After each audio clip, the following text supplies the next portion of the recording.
শাকিল, উদ্ধার তৎপরতা কিন্তু সকাল 8টা থেকে শুরু হয়েছিল এবং সেখানে ফায়ার সার্ভিসের ইউনিট কাজ করছিল। দুপুর 12টা থেকে কিন্তু সেনাবাহিনীর একটি ইউনিট কাজ করছে। আপনারা নিশ্চয়ই আমাদের ফ্রেমে দেখতে পারবেন সেনাবাহিনীর যে একটি চৌকস টিম কিন্তু দুপুর 12টা থেকে কাজ করছে এবং ফায়ার সার্ভিসের সাথে এসে তারা কিন্তু কাজে সমন্বয় শুরু করে।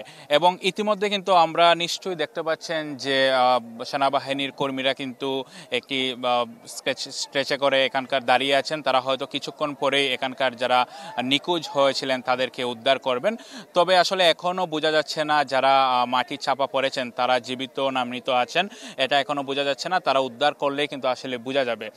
গতকাল থেকে কিন্তু ভারী বৃষ্টিপাত শুরু হয়েছিল, যার দরুনে আসলে সিলেটের যে এই 35 নং ওয়ার্ডের চামিলিবাগের যে এই গড়ের পার্শ্ববর্তী যে টিলা ছিল, টিলাটি ধসে এবং এই গড়ের মধ্যে মাটিগুলো পড়ে যায়, যার কারণে এখানে দুটি পরিবার থাকতো। দুটি পরিবারের মধ্যে একটি পরিবার উদ্ধার হয়েছে এবং তাদেরকে Sylhet MAG Osmani medical college হাসপাতাল প্রেরণ করা হয়েছে এবং আরেকটি পরিবার কিন্তু উদ্ধার হতে পারেনি, তারা আসলে নিখোঁজ অবস্থায় রয়েছে এবং তার মধ্যে একজন শিশু রয়েছে।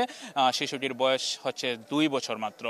সব মিলিয়ে আসলে উদ্ধার তৎপরতা কখন শেষ হবে সেটা কিন্তু স্পেসিফিকভাবে আসলে বলা যাচ্ছে না। সেনাবাহিনী, ফায়ার ব্রিগেডের পাশাপাশি সিলেট সিটি কর্পোরেশন, সিলেটের শাহপরান থানা পুলিশ এবং স্থানীয়রা কিন্তু আন্তরিকভাবে আসলে সকাল থেকে কিন্তু কাজ করে যাচ্ছেন এবং কাজে আসলে বিঘ্নিত ঘটাচ্ছে এখানকার সকাল থেকে কিন্তু বৃষ্টি ছিল, তার কারণে কিন্তু আসলে মাটিগুলো এখন আসলে খুবই পিচ্ছিল অবস্থায় রয়েছে, যার কারণে কাজে আসলে কিছুটা আসলে ব্যাঘাত ঘটছে। আসলে পরবর্তী কোনো আপডেট পেলে শাকিল আপনাদের জানিয়ে দেওয়ার চেষ্টা করব। শিমুল, আপনাকে ধন্যবাদ আমাদের সঙ্গে যুক্ত হওয়ার জন্য। 1, 2, 3 ঢাকায় জমি জিতে নিন 100% ক্যাশব্যাক সহ 20 কোটি টাকার পুরস্কার।